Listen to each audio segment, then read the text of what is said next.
Well, good morning, everybody. Thanks so much for coming to this press conference. You don't have to lean in. We call this press conference to share with the community this breakthrough study that came out a couple of months ago, for which we were part of.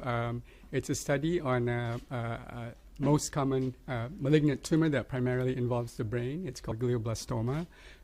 Just to put things in perspective, glioblastoma has a survival of probably an average of 1 to 2 years. There's not a lot of good treatment options. And so this study came out with this treatment approach that really improved the outcome of these patients. To break down the results, I'll simplify it. First off, it improved the overall survival by several months compared to the standard treatment of radiation and oral chemotherapy. Two, it also almost doubled the proportion of patients surviving over five years, which is a long time for this tumor. And then three, for those patients whose tumor came back or recurred, it improved their survival more than twice what we'd expect for someone whose tumor came back. It's also a novel approach, and Dr. Thoms next to me will describe this design. We used a vaccine approach in addition to the standard treatment, like I said, of radiation and oral chemotherapy. And it's a big study. It included 94 sites, one of which is Rhode Island Hospital, and Geisinger is the other, in about 4 countries. Studies like this are quite rare in this tumor because there are not too many of these tumors, although they're the most common malignant brain tumor. Conducting a study with different sites also has its own set of problems. So I'd like to turn over to Steve Thoms, who will describe the design of the study. And then after him, I'll turn over to Dr. Aldiri to kind of give us an idea of where cancer care is heading in our state of Rhode Island. Thank you, Dr. Alanzano. I want to welcome everybody who's come to talk about this exciting development and highlight a little bit some of the local flavor of it. The lead investigator on this study was Linda Liao. She was class of '87 here at Brown and a year behind me. Her daughter is currently a student here at Brown. And Dr. Liao is currently chairperson at UCLA, and she's been studying these immune techniques in cancer over about the last 35 years. The study was designed initially as a randomized control study, which is the standard in cancer therapy and randomized trials, but unfortunately due to some changes in the care of glioblastoma over the 20 years and some design elements that the FDA mandated, including crossover such that the patients who did not get the vaccine up front got vaccine later on, the data is a little tough to interpret in some ways. As Dr. Alanzano pointed out, the data suggest about a 3-month survival increase in the patients who got this vaccine in overall survival. But the thing that really stood out in this was the tail, the number of long-term survivors. In communications with Dr. Liao, she has a few patients who are 17 and 18 years out under this treatment, which is longer than any survivors I or Dr. Alanzano have. I have a couple of 12-year survivors at this point. Let's talk a little bit about how this complex study went. So, as Dr. Alanzano mentioned, the standard of care for glioblastoma is that a barber such as myself, a surgeon does a bad haircut, goes ahead and does an operation to try and take out the maximum safe amount of the tumor you can. In some patients, it's as small as a needle biopsy because it's in such an eloquent area of the brain, but our goal is to try to have the surgeon, such as myself, get out as much as we can. And then we follow that typically with 6 months of radiation with concurrent oral chemotherapy, the temozolomide. What made this study unique is that we took each of the patient's cancers and we put those essentially on ice and shipped them down to a place for processing. The tumor samples are then processed by lysing the tumor cells, which exposes some of their proteins, including the proteins that are on the cell surface that the body can then recognize and attack. These things are called neoantigens, or new proteins that come out in the cancer during the cancer evolution. So once that is done, the patient then had to undergo a special type of procedure called a leukapheresis, where their blood is drawn out and monocytes, which are a type of immune cell in the body, are taken from the patient. Those are then again put on ice and shipped down to a processing center centrally in the U.S., turned in the petri dish to these specialized cells called dendritic cells. Dendritic cells are a type of immune system that's involved in that antigen processing, which is taking proteins in the body, whether it's from a bacteria, a virus, or new proteins from the cancer, and processing them such that other immune cells can recognize and then attack them.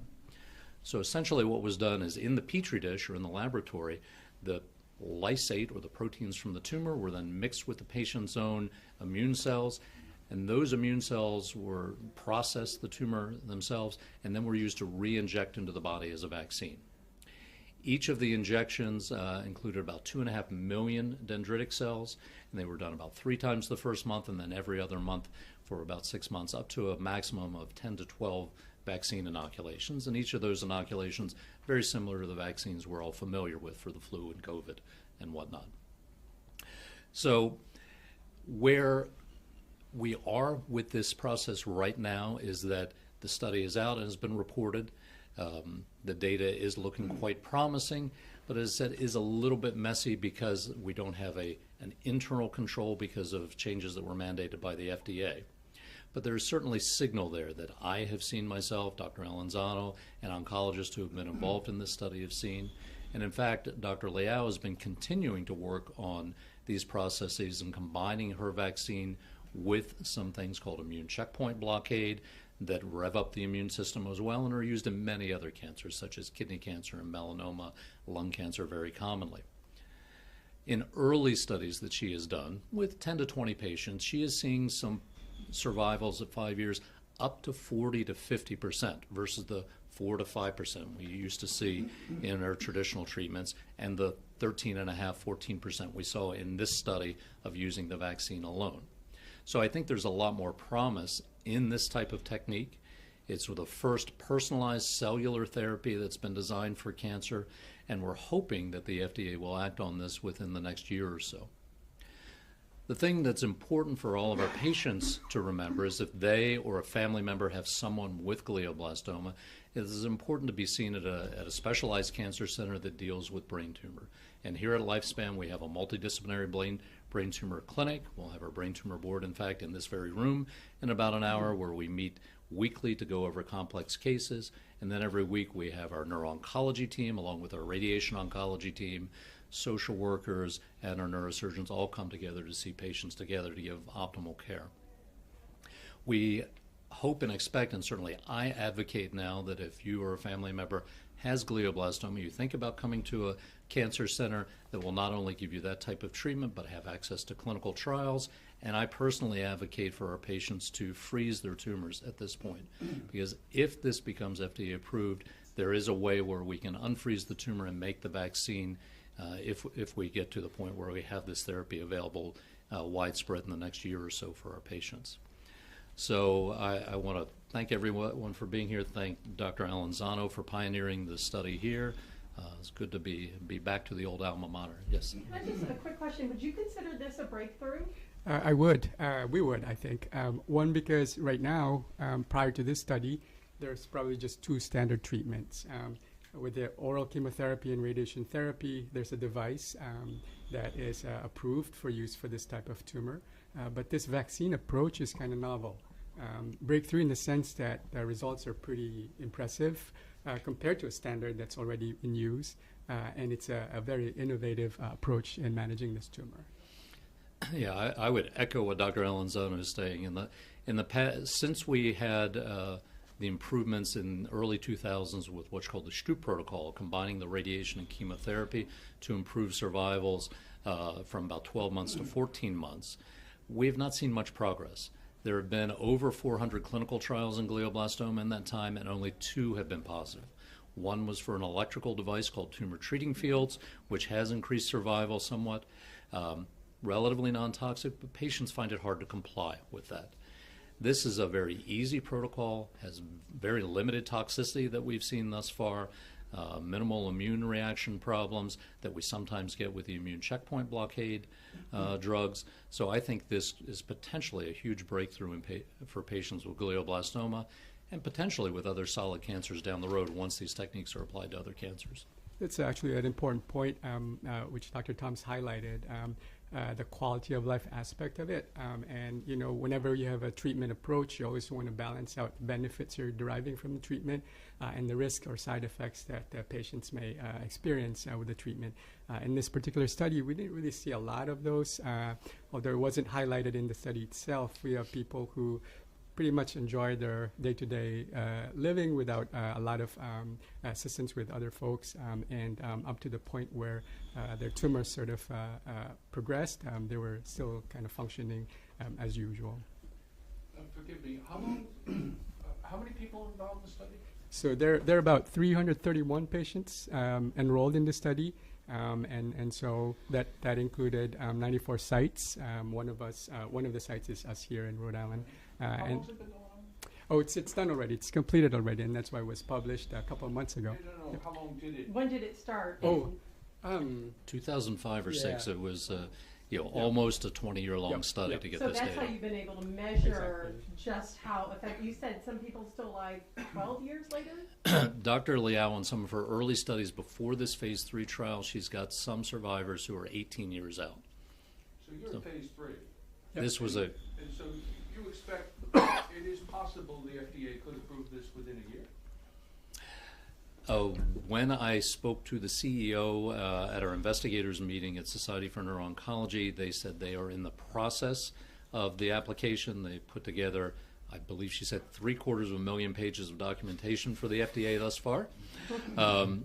It will obviously take some time to go through the application, but given that glioblastoma is in many ways an orphan disease with very few options, and we've been, I feel like the 35 years I've spent doing research on this has been mostly an exercise in futility, in that we've had so many failed trials.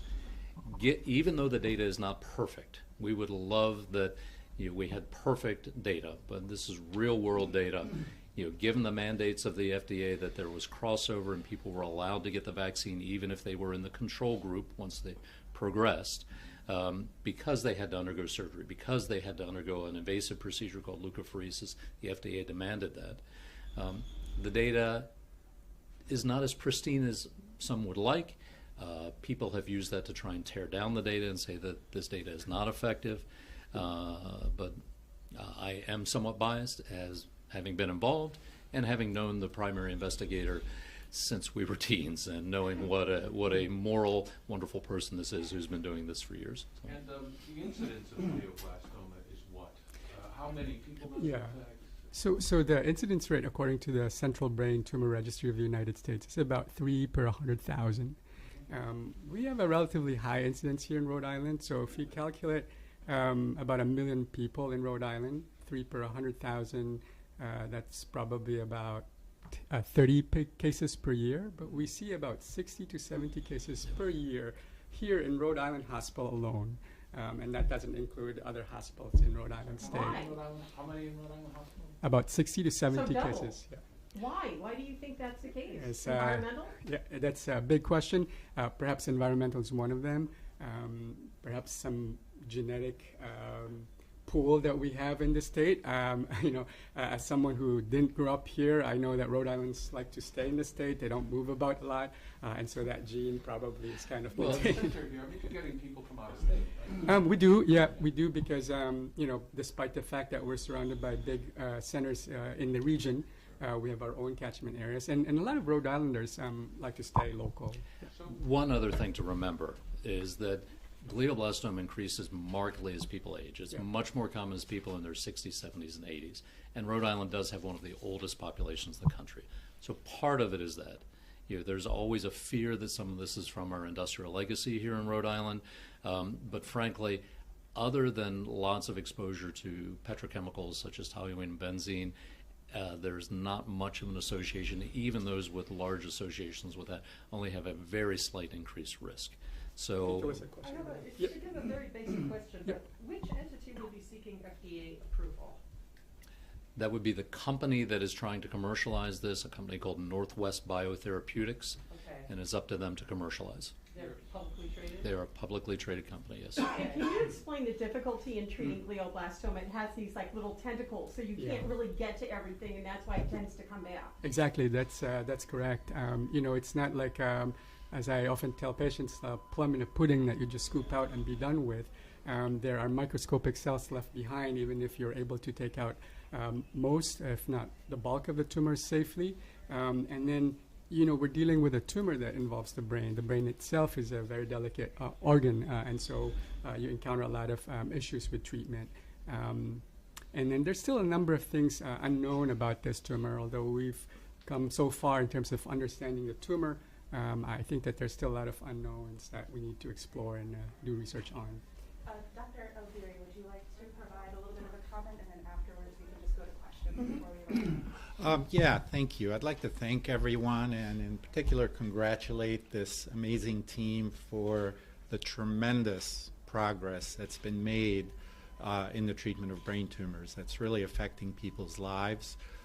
This is very important for us in Rhode Island, and as Dr. Elenzano mentioned, we do have higher rates of glioblastoma in Rhode Island. Here's a map of Rhode Island with the incidence of glioblastoma, and you can see it varies by where you live in Rhode Island, with some areas having higher rates. Can you explain that map? Like what's This the is higher rates? Okay, We so can't see the fine print. yes, I'm sure the camera can see it, but I've only been in Rhode Island for about 4 years, having spent most of my career in Pennsylvania. So this part down here is where I think that's where the airport is. But some of you out here would know a little bit better what part of Rhode Island this is. But over here, it's like a little over more than 7 per 100,000, which he was saying 6. It's higher in some parts of Rhode Island than other parts. And so this is really impactful research. I think you asked a very good question about why is this? This is why we are building a world-class cancer center in the state of Rhode Island, the Legaretta Cancer Center at Brown, which is collaborating with our colleagues at Lifespan and other affiliated hospitals. Our goal is really, so everything we do is centered around patients and their families and the wellness and the health of our population. And so basically that's what it's all about, bringing people together to make scientific discoveries, moving them to the clinic, so that we can have more options for patients, so they don't have to travel to faraway places and can get the care they need right here by the most amazing colleagues who are helping the patients in Rhode Island live longer. I have a question. So if somebody comes in with a glioblastoma now, do they have access to this vaccine or no until or if it is approved by the FDA? Like the clinical trials are done, right? Correct. The clinical trials are done. Right now, the only access to this vaccine is through a specials program in the United Kingdom. So unfortunately, right now, the only way to do it is to pay for it out of pocket, to us to take the tumor out, send the lysate over to the United Kingdom, have their leukapheresis done there and the vaccine made there, and then the injections done there. So it's a very time and cost prohibitive thing. I believe the cost is somewhere near $200,000. For that, so that's obviously why it's important to get it FDA approved Exactly. to get it into. Yeah, exactly. And it's not just an urgency because we need to take care of this tumor right away, but really need to have options for them. Yeah, I do have a question. Yes. Where's the funding coming from? Where did the funding come from for the clinical trials, and how much did that cost? okay.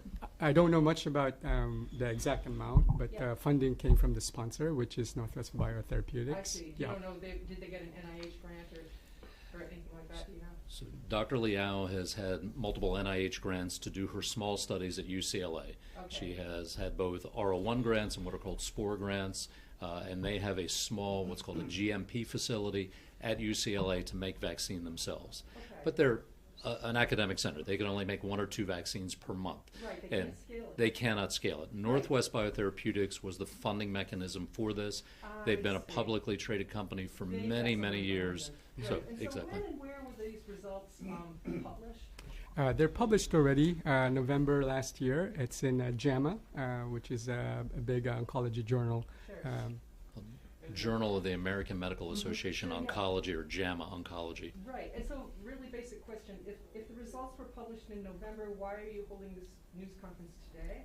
Oh, actually, we wanted to do this much earlier on, but there were a lot of issues. Like actually, in December, there was a weather issue that Okay. kind of affected the Okay, I conference. thought I Yeah. was missing something. Presently, there is no vaccine treatment for glioblastoma. There are vaccine treatments, but they're investigational.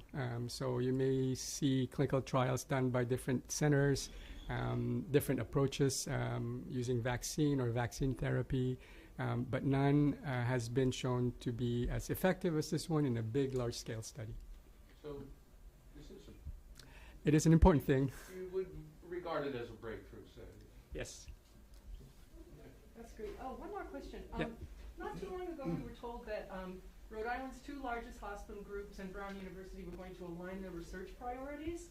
Right. Do we have any updates on that? I think that would be a great question for Dr. Aldiri. Yes, we all heard a few weeks ago that there is agreement to bring about research integration, which we are all looking forward to, because at the present time there's a lot of inefficiency and duplication of many things that just sort of get in the way of all the things we all would like to see happen as far as new discoveries. There is an exceptionally strong neuro-oncology program on the research side here that is making discoveries about various aspects of brain tumors that we hope to see translated in the future. And the research integration will certainly facilitate that by breaking down the barriers and bringing people together. And so we're optimistic as we go into 2023 that we will see more of this collaboration and working together moving forward. So neuro-oncology, that's maybe like one bucket of research. Are there other areas that you would, choose to focus on? Yeah, well, so as we build a world-class cancer center for the people of Rhode Island, our mandate is to study the cancer burden in the state and understand how cancer is affecting members of our community. And through our research programs and community outreach efforts and clinical trials, we hope to have impact. So we're guided a bit by the higher cancer rates. Sadly, the list is not very short. It's overall, it's higher in Rhode Island than it is in other states, and among the most common tumors, they're higher here. Bladder cancer is quite high, and so we think that dedicated efforts to study why this is occurring and how we can get at it better will serve the people of Rhode Island in the future. So again, I'm sorry, just really basic. So when you folks talked about aligning your research priorities, you were talking about cancer research specifically? The research integration is really very broad. Yeah. We think cancer is a good place to demonstrate how well this can really work in the context of building a cancer center with links to the hospital and public health and the community. It's a very good example of how the systems can work together to really do what we want to be doing, which is to help our patients and the community. And again, totally 101. When you talk about building a cancer center, are you talking about brick and mortar capital investment? That's a very good question. Some of it will involve new space. You can't really grow without building new space. As many of my colleagues in Rhode Island know, space is at a premium here, both at our hospitals and the medical school and elsewhere. But we're really talking about building research programs and building our clinical trials programs and putting an infrastructure to translate discoveries from the laboratory to the clinic. So there are a lot of moving parts. I can tell you there is this thing called National Cancer Institute designation that we are pursuing. And if you look into it, you'll find there are over 50 components to it that are vetted and scored to meet those standards of being a world-class cancer center that we believe the people of Rhode Island really deserve. At this point, we can just do last questions, because I know that we have. Dr. Elizondo, you're burning to say something. As we conclude, I just want to make sure I acknowledge the patients and the families, because without them, this study wouldn't be possible. We may have great minds and great science, but without patients who really go through the suffering and the brunt and the journey of this disease, this is not possible at all. One of our patients' husband, spouse, is here, and so I'd like to acknowledge his presence as well. Thank you so much. How many patients locally took part? For us here, we had 17 patients. And I think I'd like to add one thing. Dr. Aldieri was being a bit modest as well at the start of what the Cancer Center means. Dr. Aldieri's lab already has a class of drugs that are already in clinical trial that he's brought locally. The laboratory with whom I work, run by Dr. Nikos Tapanos, has some drugs that we are close to bringing to clinical trial in the next several years. And it really is the collaboration between a wonderful academic university and Brown University and Lifespan that make it possible. So I want to thank Dr. Aldieri for shepherding all the difficult administrative tasks that come with this. I know what's involved in the administrative side, and I'm glad I'm mostly back in patient care and research now. Thank you. Thank you so much, everybody.